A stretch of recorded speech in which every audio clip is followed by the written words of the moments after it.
વિદ્યાર્થી મિત્રો, નૂતન વિશ્વ તરફ પ્રયાણ પાઠ 3 ધોરણ 9 સ્વાધ્યાય.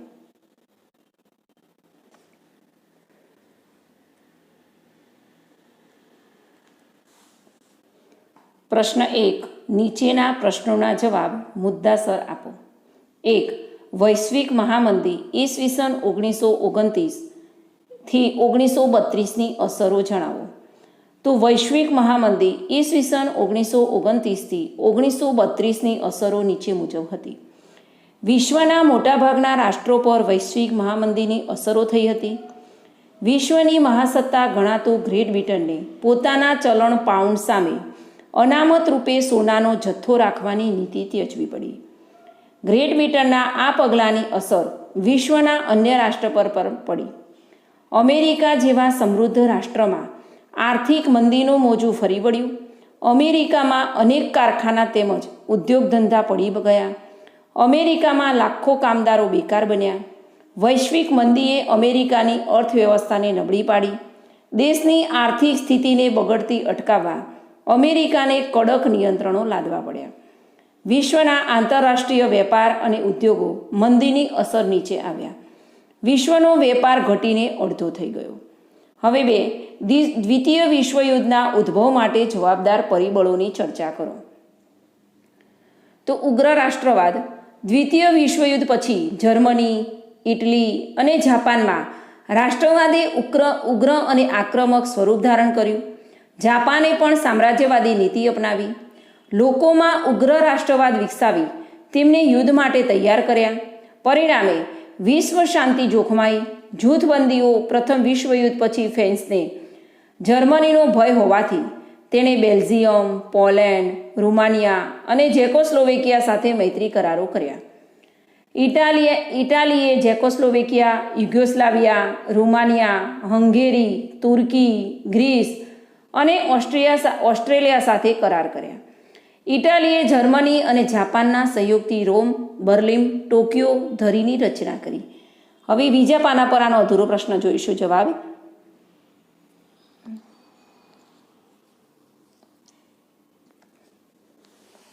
રશિયા, જર્મની, તુર્કી, લિથુઆનિયા અને ઈરાન સાથે કરાર કર્યા. ઇંગ્લેન્ડ અને ફ્રાન્સને લોકશાહી મૂલ્યો ધરાવતા દેશનું જૂથ રચ્યું. હવે લશ્કરવાદ. તો પ્રથમ વિશ્વયુદ્ધ પછી યુરોપના બધા દેશો એકબીજાથી ચડિયાતા શસ્ત્રોનું ઉત્પાદન કરવા લાગ્યા. રશિયા અને જર્મનીએ લશ્કરમાં ફરજિયાત ભરતી શરૂ કરી. યુરોપના દરેક દેશે ભૂમિદળ અને હવાઈ દળની સંખ્યામાં વધારો કર્યો. જાપાન અને અમેરિકાએ પણ શસ્ત્ર સામગ્રી વધારવાની હોડમાં ઝંપલાવ્યું. અમેરિકાએ નૌકાદળને સશક્ત બનાવ્યું. આમ શસ્ત્રીકરણની દોડે વિશ્વને યુદ્ધકીય વાતાવરણમાં પલટી નાખ્યું. દ્વિતીય વિશ્વયુદ્ધના નગારા વાગવા લાગ્યા. હવે રાષ્ટ્રસંઘની નિષ્ફળતા. તો ઇટાલી, જાપાન અને જર્મની જેવા રાષ્ટ્રો તેમની સામ્રાજ્ય લાલસા સંતોષવા નાના અને નબળા રાષ્ટ્રો પર આક્રમણો કરવા લાગ્યા. રાષ્ટ્રસંઘને લશ્કરી પીઠબળ ન હોવાથી એ આક્રમણો રોકવામાં તેને નિષ્ફળતા મળી. હવે વર્સેલ્સની સંધિ. જર્મનીને યુદ્ધ માટે જવાબદાર ગણીને તેની પર 6.5 અબજ પાઉન્ડનો જંગી યુદ્ધ દંડ નાખવામાં આવ્યો. આ સંધિ મુજબ તેનો રૂહર પ્રાંત ફ્રાન્સે પડાવી લીધો. જર્મનીની રુહાઇન નદી આંતરરાષ્ટ્રીય જળમાર્ગ માટે ખુલ્લી મૂકવામાં આવી. જર્મનીના મોટાભાગના સમૃદ્ધ ખનિજ પ્રદેશો પડાવી લેવામાં આવ્યા. વર્સેલ્સની સંધિ જર્મની માટે અન્યાયી અને અપમાનજનક હતી. તેથી જર્મનીનો સરમુખત્યાર હિટલરે આ સંધિ કાગળનું ચીંથરું કહીને ફગાવી દેવાની પ્રજાને હાકલ કરી. તેથી જર્મનીની પ્રજાને યુદ્ધનું પ્રોત્સાહન મળ્યું. વર્સેલ્સની સંધિમાં ઇટાલીની ઉપેક્ષા થઈ હોવાથી તે રોષે ભરાયું. આ સંધિથી જાપાનને પણ ઘણો અસંતોષ હતો. આમ વર્સેલ્સ અન્યાયી સંધિમાં જ દ્વિતીય વિશ્વયુદ્ધના બીવવાયા હતા.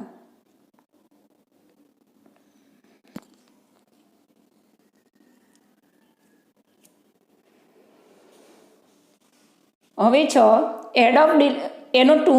એનો જ જવાબ છે. તો એડોલ્ફ હિટલરની સામ્રાજ્યવાદી મહત્વાકાંક્ષા. હિટલર ઉગ્ર રાષ્ટ્રવાદી અને સૈનિકવાદી માનસ ધરાવતો હતો. તે ગમે તે ભોગે જર્મનીની એકતા, સ્થિરતા અને સમૃદ્ધિ ઈચ્છતો હતો. તેથી તેણે ઉગ્ર સામ્રાજ્યવાદી નીતિ અપનાવી. 12 માર્ચ 1938ના દિવસે હિટલરે ઓસ્ટ્રિયા પર આક્રમણ કરી તેની પર સત્તા જમાવી. 1 ઓક્ટોબર 1938ના રોજ તેણે ઝેકોસ્લોવેકિયા પર કબજો જમાવ્યો. માર્ચ 1939માં તેને લિથુઆનિયાનું મેમલ બંદર કબજે કર્યું. આમ હિટલરે વર્સેસની સંધિનો ભંગ કરી વિશાળ જર્મન રાષ્ટ્રનું સર્જન કર્યું અને પોતાની મહત્વાકાંક્ષા સંતોષી અને હિટલરની સામ્રાજ્યવાદી મહત્વાકાંક્ષી દ્વિતીય વિશ્વયુદ્ધ માટે કારણભૂત બની. હવે એમાં જ જર્મનીનું પોલેન્ડ પર આક્રમણ એનું તાત્કાલિક પરિબળ. જર્મનીનો સરમુખત્યાર હિટલરની સામ્રાજ્ય લાલસાને કારણે યુરોપમાં યુદ્ધનું વાતાવરણ સર્જાયું હતું. 1 સપ્ટેમ્બર 1939ના દિવસે હિટલરે પોલેન્ડ પર આક્રમણ કર્યું. બ્રિટન અને ફ્રાન્સે જર્મનીને આ યુદ્ધ તાત્કાલિક બંધ કરવા ચેતવણી આપી, પરંતુ જર્મનીએ તેની અવગણના કરી. તેથી બ્રિટન અને ફ્રાન્સે પોલેન્ડના રક્ષણ માટે જર્મની સામે જાહેર કર્યું. આ રીતે દ્વિતીય વિશ્વયુદ્ધનો પ્રારંભ થયો. હવે ત્રીજો પ્રશ્ન છે દ્વિતીય વિશ્વયુદ્ધના પરિણામો. તો દ્વિતીય વિશ્વયુદ્ધના પરિણામો નીચે મુજબ હતા. એનું પહેલું પરિણામ આર્થિક પરિણામ. તો દ્વિતીય વિશ્વયુદ્ધમાં ભાગ લેનાર દરેક રાષ્ટ્રને ભારે ખર્ચ થયો. અમેરિકાને $350 અબજ અને બીજા રાષ્ટ્રોને લગભગ $1 અબજ કરતાં વધુ ખર્ચ થયો. આ યુદ્ધમાં જેટલા ડોલરનો ખર્ચ થયો હતો એટલી જ કિંમત મિલકતનો નાશ થયો. ઇંગ્લેન્ડને લગભગ 2000 કરોડ પાઉન્ડની મિલકતો ગુમાવી. આ યુદ્ધમાં ભાગ લેનાર બધા દેશનું અર્થતંત્ર છિન્ન ભિન્ન થઈ ગયું. યુરોપના દેશોમાં ચીજવસ્તુઓની અછત, મોંઘવારી, બેકારી, ભૂખમરો વગેરે સમસ્યાઓ ઊભી થઈ. લોકોનું આર્થિક જીવન અસ્તવ્યસ્ત થઈ ગયું. વિશ્વના બધા દેશોમાં મહામંદી પ્રસરી.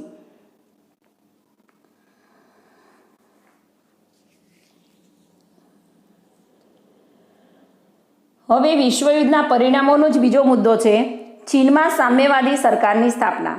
તો ઈસવીસન 1917માં રશિયામાં થયેલી બોલ્શેવિક ક્રાંતિથી ચીન સહિત વિશ્વના અનેક રાષ્ટ્રો પ્રભાવિત થયા હતા. દ્વિતીય વિશ્વયુદ્ધ બાદ જાપાનની તાકાત ઘટી ગઈ હતી. પરિણામે ચીન પરનો તેનો પ્રભાવ ઓસરી ગયો. આ પરિસ્થિતિનો લાભ લઈ ચીનમાં માઓ સે તુંગના નેતૃત્વ નીચે ક્રાંતિ થઈ. ક્રાંતિને અંતે ઈસવીસન 1949માં ચીનમાં સામ્યવાદી સરકારની સ્થાપના થઈ. એમાં ત્રીજો મુદ્દો છે ઠંડુ યુદ્ધ. દ્વિતીય વિશ્વયુદ્ધ પછી વિશ્વના રાજકારણમાં અમેરિકા તરફી અને રશિયા તરફી એ બે પરસ્પર વિરોધી વિચારસરણીવાળા સત્તા જૂથો રચાયા. વિશ્વના નાના નાના રાષ્ટ્રો પોતાની અનુકૂળતા મુજબ આ બંને સત્તા જૂથોમાં જોડાયા. આ બંને સત્તા જૂથોએ એકબીજાના મતના ખંડન માટે તેમજ પોતાના મતના સમર્થન માટે વાક અને વિચાર યુદ્ધો કરી શસ્ત્ર વગરની નંગ રાજકીય પરિસ્થિતિનું નિર્માણ કર્યું, જે ઠંડા યુદ્ધ તરીકે ઓળખાઈ. હવે એમાં છે સંયુક્ત રાષ્ટ્રોની સ્થાપના. તો દ્વિતીય વિશ્વયુદ્ધ પછી વિશ્વમાં શાંતિ, સલામતી અને સહઅસ્તિત્વના હેતુથી 24 ઓક્ટોબર 1945ના રોજ સંયુક્ત રાષ્ટ્ર યુનાઇટેડ નેશન્સની સ્થાપના કરવામાં આવી. તેનું કાર્યાલય યુએસએના ન્યૂયોર્ક શહેરમાં રાખવામાં આવ્યું. હવે પ્રશ્ન નંબર 2 છે નીચેના પ્રશ્નોના ટૂંકમાં ઉત્તર લખો. પહેલું, સંયુક્ત રાષ્ટ્રની સ્થાપના શા માટે કરવામાં આવી? તો સંયુક્ત રાષ્ટ્રોની સ્થાપના નીચે મુજબ માટે તો કે ઈસવીસન 1939માં શરૂ થયેલા દ્વિતીય વિશ્વયુદ્ધમાં અમેરિકા જોડાયું. ત્યારથી જ અમેરિકાના પ્રમુખ એફ.ડી. રૂઝવેલ્ટ વિશ્વમાં માનવ સ્વાતંત્ર્ય, શાંતિ અને સલામતી માટે પ્રયત્નો શરૂ કર્યા. 6 જાન્યુઆરી 1941ના રોજ તેમણે આ 4 બાબતોની જાહેરાત કરી: વિચાર અને વાણી સ્વાતંત્ર્ય, ધાર્મિક સ્વાતંત્ર્ય, આર્થિક સ્વાતંત્ર્ય અને ભયમાંથી મુક્તિ અધિકાર.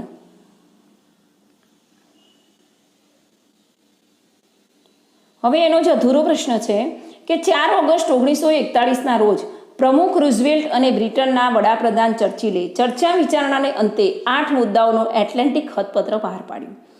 આ ખતપત્રમાં દરેક રાષ્ટ્રની સ્વતંત્રતા અને સાર્વભૌમત્વની જાળવણી, વિશ્વ શાંતિ અને સલામતી, સામાજિક અને આર્થિક કલ્યાણ, નિઃશસ્ત્રીકરણ વગેરે બાબતોનો સમાવેશ કરવામાં આવ્યો હતો. ઓક્ટોબર 1943માં બ્રિટન, અમેરિકા, રશિયા અને ચીનના વિદેશ પ્રધાનો મોસ્કો મળ્યા. તેમની એ મોસ્કો પરિષદમાં વિશ્વ શાંતિ જાળવવાના કેટલાક પાયાના સિદ્ધાંતો નક્કી કરવામાં આવ્યા. નવેમ્બર 1943માં તહેરાનમાં 3 માંધાતાઓની પરિષદ મળી. સપ્ટેમ્બર 1944માં વોશિંગ્ટન ખાતે 50 રાષ્ટ્રોના પ્રતિનિધિઓએ સંયુક્ત રાષ્ટ્રોનું ખતપત્ર તૈયાર કર્યું. 24 ઓક્ટોબર 1945ના રોજ અમેરિકાના સેન ફ્રાન્સિસ્કોમાં 51 સભ્ય રાષ્ટ્રોએ સંયુક્ત રાષ્ટ્રો યુનાઇટેડ નેશન્સની સ્થાપના એટલે કે જાહેરાત કરી. તેમાં ભારતનો પણ સમાવેશ હતો. હવે 2, સંયુક્ત રાષ્ટ્રોના અંગ તરીકે આર્થિક સામાજિક સમિતિની સમજ આપો. તો સંયુક્ત રાષ્ટ્રોની આ સમિતિ આર્થિક અને સામાજિક ક્ષેત્રે ખૂબ મહત્વ ધરાવે છે. તેની કુલ સભ્ય સંખ્યા 54 છે. સામાન્ય સભા તેની ચૂંટણી દર 3 વર્ષ માટે કરે છે. દર વર્ષે 1/3 ભાગના સભ્યો નિવૃત્ત થાય છે અને તેટલા જ નવા સભ્યો ચૂંટાય છે. હવે એમાં આર્થિક અને સામાજિક સમિતિ ઇકોસોક, તો કે તે જગતના દેશોની આર્થિક, સામાજિક, સાંસ્કૃતિક અને આરોગ્ય વિષયક બાબતોનો અભ્યાસ કરી અહેવાલ તૈયાર કરે છે અને તેના વિકાસ માટે વિવિધ પ્રવૃત્તિઓની ભલામણ કરે છે. તે ધર્મ, જાતિ કે પ્રદેશના ભેદભાવ વિના જગતની પ્રજાનું જીવન ધોરણ ઊંચું લાવવાના પ્રયત્નો કરે છે. આ સમિતિની દેખરેખ નીચેની તેની પેટા સમિતિઓ સંસ્થાઓ વિશ્વભરમાં કામ કરે છે. હવે WHO, વિશ્વ આરોગ્ય સંસ્થા, વર્લ્ડ હેલ્થ ઓર્ગેનાઇઝેશન WHO, તે વિશ્વના બધા લોકોની તંદુરસ્તીનું ધોરણ સુધારવાનું કામ કરે છે. આંતરરાષ્ટ્રીય બેંક અને નાણાં ભંડોળ, ઇન્ટરનેશનલ મોનિટરી ફંડ IMF, તે વિશ્વમાં નાણાકીય સ્થિરતા સ્થાપવાનું કામ કરે છે.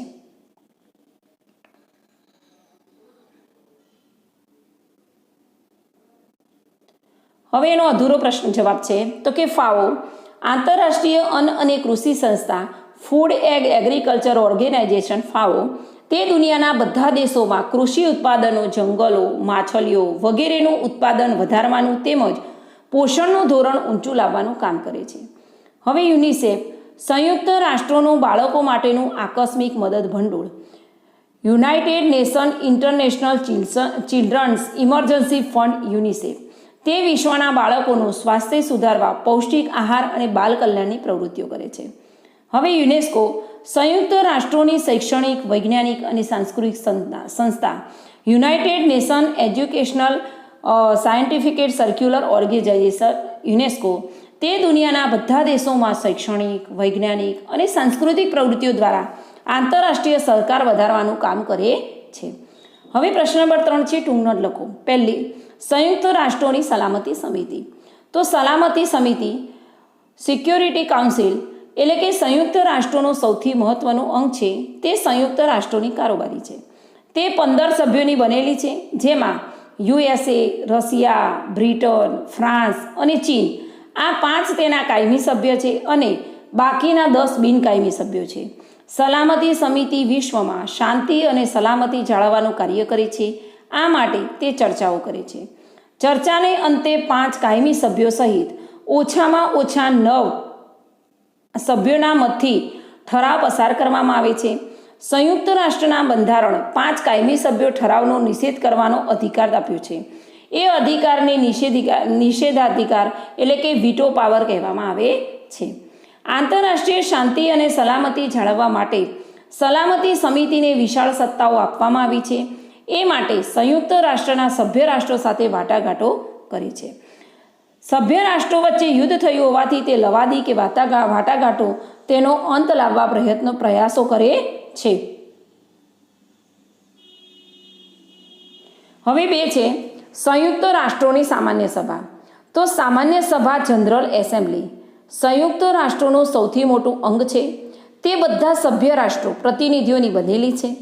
સામાન્ય સભાની 2/3 બહુમતી અર્થાત સલામતી સમિતિની ભલામણથી જગતનું કોઈ પણ રાષ્ટ્ર સંયુક્ત રાષ્ટ્રોનું સભ્યપદ મેળવી શકે છે.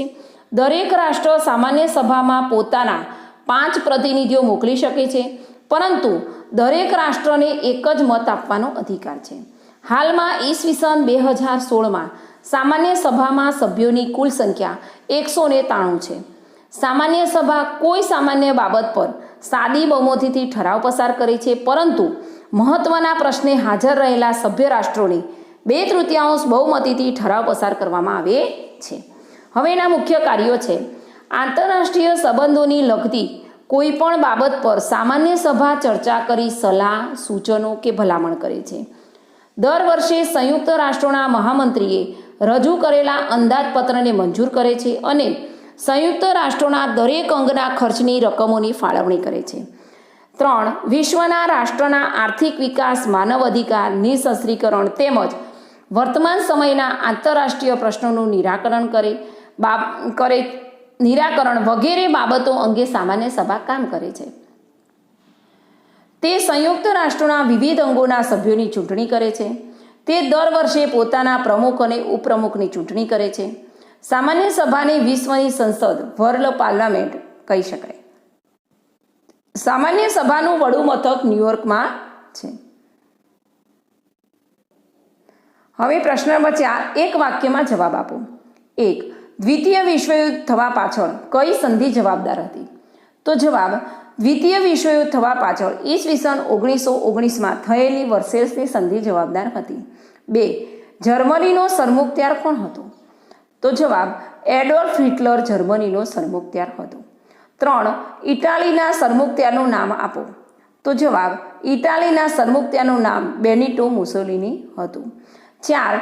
દ્વિતીય વિશ્વયુદ્ધનું તાત્કાલિક કારણ જણાવો. તો જવાબ, દ્વિતીય વિશ્વયુદ્ધનું તાત્કાલિક કારણ 1 સપ્ટેમ્બર 1939ના રોજ જર્મનીનું પોલેન્ડ પરનું આક્રમણ હતું. 5. સંયુક્ત રાષ્ટ્રોનું મુખ્ય કાર્યાલય ક્યાં આવેલું છે? તો જવાબ, સંયુક્ત રાષ્ટ્રોનું મુખ્ય કાર્યાલય અમેરિકાના ન્યુયોર્ક શહેરમાં આવેલું છે. હવે 6. ઠંડુ યુદ્ધ એટલે શું? તો કે દ્વિતીય વિશ્વયુદ્ધ પછી વિશ્વના રાજકારણમાં અમેરિકા તરફી અને રશિયા તરફી એ બે પરસ્પર વિરોધી વિચારસરણીવાળા સત્તા જૂથો રચાયા. વિશ્વના નાના રાષ્ટ્રો પોતાની અનુકૂળતા મુજબ આ બંને સત્તા જૂથોમાં જોડાયા. આ બંને સત્તા જૂથોએ એકબીજાના મતના ખંડન માટે તેમજ પોતાના મતના સમર્થન માટે વાક અને વિચાર યુદ્ધો કરી શસ્ત્ર વગરની તંગ રાજકીય પરિસ્થિતિનું નિર્માણ કર્યું. તેને ઠંડુ એટલે કે કોલ્ડ વોર કહેવામાં આવે છે. હવે પ્રશ્ન નંબર 5, નીચે આપેલ વિકલ્પોમાંથી સાચો વિકલ્પ પસંદ કરી ઉત્તર લખો. 1. જર્મનીમાં નાઝીવાદનો સ્થાપક કોણ હતો? તો એ હિટલર. 2. વિશ્વના માનવીઓનું સ્વાસ્થ્ય સુધારણાનું કાર્ય કોણ કરે છે? તો હુ. 3. નીચેનામાંથી સાચું વિધાન શોધીને લખો. તો જર્મનીમાં ફાંસીવાદનો ઉદય થયો હતો. મુસોલિની જર્મનીનો લીડર હતો. નાઝી પક્ષનું પ્રતીક લાકડાની ભારી અને કુહાડી હતું. મુસોલિને ઇટાલીમાં ફાંસીવાદની સ્થાપના કરી હતી. જો જવાબમાં આવશે મુસોલિને ઇટાલીમાં ફાંસીવાદની સ્થાપના કરી હતી.